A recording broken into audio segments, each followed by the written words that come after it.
નમસ્તે વિદ્યાર્થી મિત્રો, હું છું સાગર તેરૈયા. માતુશ્રી શાંતાબેન કોલેજ દેરડી ખાતે ચાલતા આ ઓનલાઈન લેક્ચર સિરીઝમાં આપ સૌ કોઈ વિદ્યાર્થીઓનું હાર્દિક સ્વાગત કરું છું. વિદ્યાર્થીઓ, ખાસ આપણે સ્વપ્નવાસ દત્તમની જે અંકની જે સ્ટોરીઓ ખાસ આપણે ઇન ડિટેલ સ્ટડી કરી રહ્યા છીએ. ત્યારે વન બાય વન આપણે અંકોને ડિસ્કસ કર્યા પછી અંતિમ અંક તરફ આપણે જઈ રહ્યા છીએ કે ષષ્ઠમ અંકની કથા વસ્તુ ખાસ શું કહે છે. તો ખાસ વ્યવસ્થિત આખું જોજો. ના જોયા હોય તો એની પહેલાંનું પ્લેલિસ્ટ હતું, એની અંદર ખાસ એક એક અંકોની સ્ટોરી માઇન્ડની અંદર ક્લિયર હોવી જોઈએ, જેથી આ નાટક જે છે એ આખું વ્યવસ્થિત આપને સમજાઈ જશે. ઓકે, તો ખાસ હવે જોજો. હવે શું થાય છે તો કે આની પહેલાંનો જે 5મો અંક હતો, બરાબર, એની અંદર ઉદયન જે છે એ જે પોતે આરુણિક નામનો જે પણ શત્રુ હતો એમનો, તો એ શત્રુ સાથે યુદ્ધ કરવા માટે જે છે એ જતા રહે છે. ત્યાં જે આમ્રોણિક અને જે છે એ ઉદયન, આમ્રોણિક જે છે એમનો મંત્રી જે છે અને ઉદયન બંને સાથે જે છે યુદ્ધ માટે જાય છે. અહીંયા સુધીની આપણે ખાસ સ્ટોરી જે છે એ આપણે ડિસ્કસ કરી હતી. ઓકે, તો ષષ્ઠમ અંક જે છે એ શું કહે છે ખાસ જોજો. બેઝિકલી કે षष्ठम अंक में महासेन का कंचुकी रैम्य तथा वासव दत्ता की धात्री वसुंधरा अवंती से उदयन से भेंट करने के लिए आती है. શું થાય છે તો કે મહાસેનના કંચુકી, મહાસેન એટલે કે કોણ? મહાસેનનો કંચુકી, મહાસેન કરીને ખાસ નામ યાદ હતું, પ્રદ્યોતનું બીજું નામ હતું, ખાસ યાદ કરજો કે મહાસેન એટલે કે એની સેના જેની મહાન છે એવો મહાસેન. પ્રદ્યોત છે એ ક્યાંનો રાજા હતો ખાસ યાદ કરજો.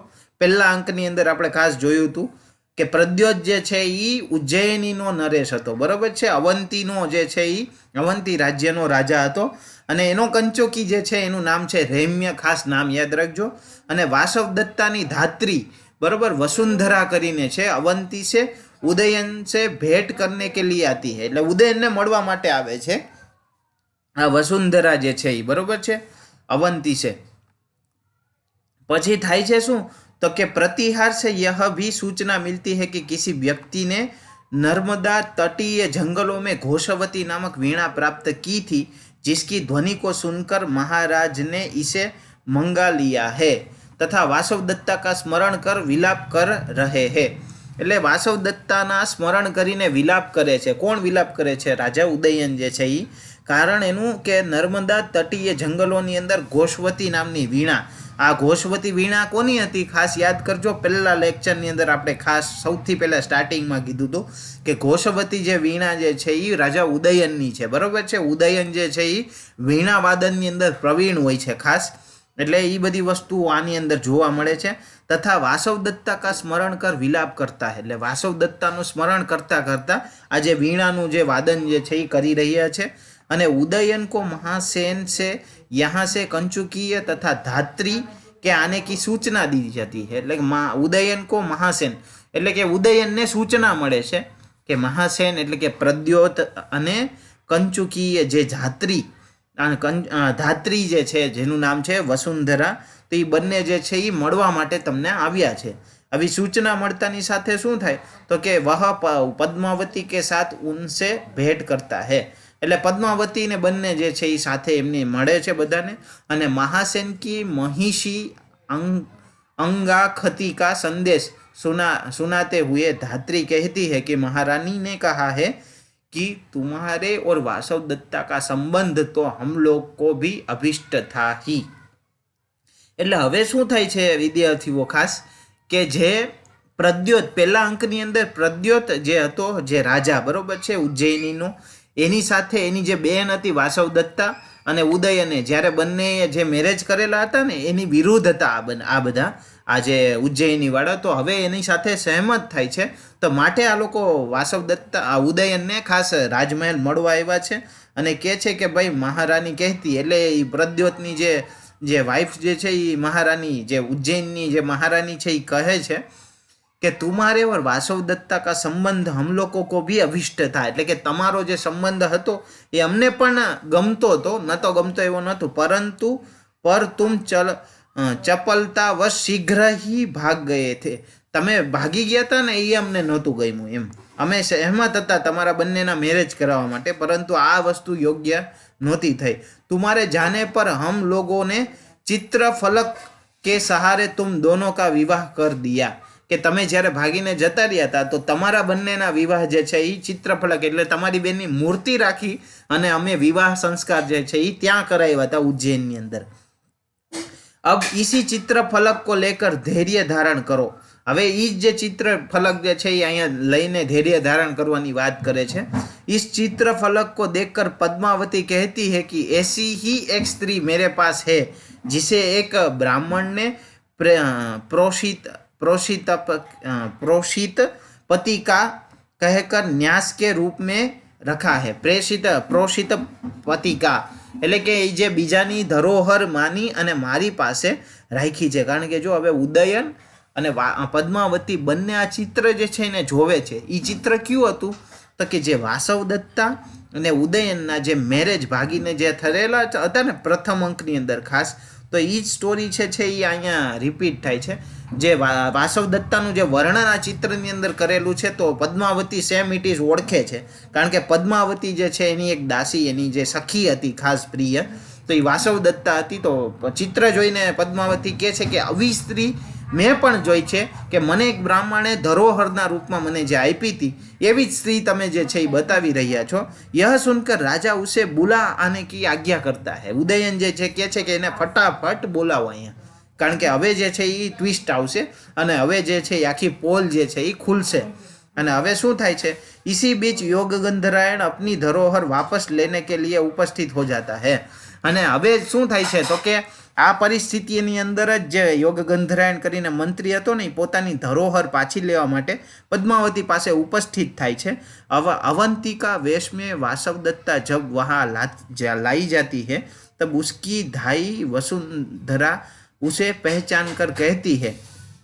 બરોબર છે, વાસવ દત્તાને ઓળખી જાય છે અવંતી વેશની અંદર. અવંતિકાના વેશની અંદર જ્યારે વાસવ દત્તાને ત્યાં લાવવામાં આવે છે ત્યારે ઓળખી જાય છે અને કહે છે કે અરે યહ તો વાસવ દત્તા હે, કે આ તો વાસવ દત્તા છે કે જે આપણે જંગલમાં બધા ગયા હતા. ઉદયનને બધા કહે છે કે જંગલની અંદર જ્યારે ગયા હતા અને જે ભસ્મીભૂત થઈ ગઈ હતી યોગ ગંધરાયણ સાથે મંત્રી સાથે, તો એ જ આ વાસવ દત્તા છે એમ.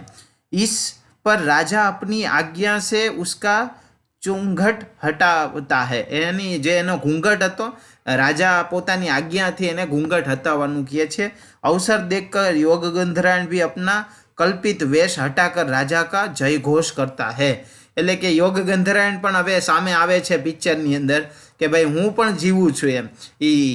એનો જે વેશ હતો એને પરિત્યાગ કરીને રાજાના જયઘોષ સાથે એનું જે આખું સ્વરૂપ છે મંત્રી હતો કે ભાઈ હું પણ મૃત્યુ નથી પામ્યો એવો એને જે છે એ દર્શન કરે છે રાજા ઉદયનના ખાસ બંને સામે આવીને.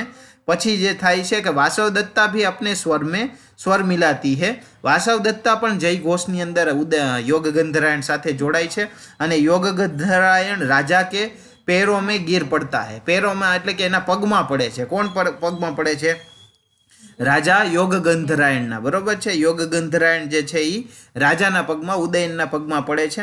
અને પદ્માવતી ભી અવિનય કે લીએ વાસવ દત્તા સે ક્ષમા માંગતી હે. એટલે પદ્માવતી જે છે એ વાસવ દત્તા પાસે ક્ષમા માંગે છે. શું કામ? એનું રીઝન છે કે વાસવ દત્તા પણ મહારાણી છે. જેટલો જ પદ્માવતીનો અધિકાર છે ઉદયન પર એટલો જ વાસવ દત્તાનો અધિકાર છે. તો પદ્માવતી એની પાસે ક્ષમા માંગે છે કે ભાઈ મારાથી કંઈ પણ ભૂલ થઈ હોય તમારા માટે તો હું क्षमा मांगू छूँ. અને वत्सराज उदयन के द्वारा भी इस प्रपंच का रहस्य पूछे जाने पर योग गंधरायण बताता है कि देवज्ञों ने आपका पद्मावती के साथ परिणय बताया था. જે જ્યોતિષી વાળી વાત હતી ને, યોગ ગંધરાયણ સાંભળ્યું હતું કે પદ્માવતી સાથે જેના લગ્ન થશે એ જે છે એ ચક્રવર્તી સમ્રાટ બનશે. આવી સ્ટોરીના કારણે મેં અને પદ્માવતી આખી જે છે એ આખો સીન જે છે એ ક્રિએટ કરેલો છે એવું જે કહે છે. આખી સ્ટોરી જે છે એ ઉદયનને હવે આખું યોગ ગંધરાયણ જેનો મંત્રી હતો એ આખું ઉદયનને કહે છે. अतः यह परिणय तथा मगध राज के सहाय से वत्स भूमि की प्राप्ति दोनों ही कार्य सिद्ध हो गए. આ જે છે એ વત્સ ભૂમિ એટલે આપણે વત્સ રાજ્ય પાછું પામવાનું હતું. શેનાથી પાછું પામવાનું હતું તો કે આરુણિક નામનો જે શત્રુ હતો એ વત્સ રાજ્યને લઈ ગયો હતો. માટે એ પ્રાપ્ત કરવા માટે આ બધી જે છે એ અમે લોકોએ વસ્તુને ક્રિએટ કરેલી હતી. इसके बाद महासेन को यह प्रिय संवाद सुनने के लिए पद्मावती के साथ सभी लोग उज्जैनी जाने के लिए प्रस्तुत हो जाते हैं. એના પછી આખી વસ્તુ થઈ ગયા બાદ महासेन को यह प्रिय संवाद सुनने के लिए पद्मावती के साथ सभी लोग पद्मावती સાથે બધા જ જે માણસો હતા એ બધા ઉજ્જૈનની અંદર ઉજ્જૈનની અંદર જવા માટે નીકળે છે અને ભરત વાક્ય સાથે આ જે નાટક જે હોય છે સ્વપ્નવાસ દત્તમ એની પૂર્ણાહુતિ થાય છે। હંમેશા ખાસ યાદ રાખજો કે નાટકની પૂર્ણાહુતિ હંમેશા ભરત વાક્યથી જ થતી હોય છે અને એની શરૂઆત જે છે મંગલાચરણથી નાંદી શ્લોકથી થતી હોય છે। આ વસ્તુ આપને ખ્યાલ હોવી જોઈએ। એની અંદર વસ્તુ નેતા રસ આ બધી વસ્તુઓ પણ એની અંદર ખાસ જોવા મળતી હોય છે। તો આ બધી બેઝિક માહિતીઓ છે એ ક્લિયર હોવી જોઈએ આપણા માઇન્ડની અંદર। આપણે 1 બાય 1 છે ને ફર્સ્ટ દ્વિતીય અંકની સ્ટોરીઓ ખાસ જોઈતી યાદ કરજો। એની સાથે તૃતીય અંક જે આ બધી વસ્તુઓને ખાસ કહેતું હતું બરાબર। વિવાહની માળાઓ ગૂંથે છે જે ખુદ વાસવ દત્તા પોતાના પતિ માટેની। તો આ જે છે એ સિચ્યુએશન આખી એવી હતી ક્રિએટ થયેલી હતી। ચતુર્થ અંકની સ્ટોરી પણ ખાસ કીધી હતી કે ઉપવનની અંદર બેઠેલા હોય છે ત્યારે આ બધી ખાસ જોઈતું। પંચમ અંકની પણ ખાસ જોઈતી સ્ટોરી કે જ્યાં અંતમાં જ્યારે ઉદયન જે છે એ રાજા યુદ્ધ માટે જે છે એ આરોણિક પાસે શત્રુ પાસે યુદ્ધ માટે જે છે એ તૈયારી પણ બતાવે છે અને અંતિમ જે 6ઠો અંક જે છે એની પૂર્ણાહુતિ આવી રીતના થાય છે। તો ઇન ડિટેલ આપણે 6 અંકની કથા વસ્તુઓને વ્યવસ્થિત આપણે ડિસ્કસ કર્યા પછી નેક્સ્ટ લેક્ચરમાં પણ આપણે મળતા રહીશું વિદ્યાર્થીઓ। આપ લોકોએ મને સાંભળ્યો બદલ થેન્ક યુ વેરી મચ। બધાનો આભાર। બાય।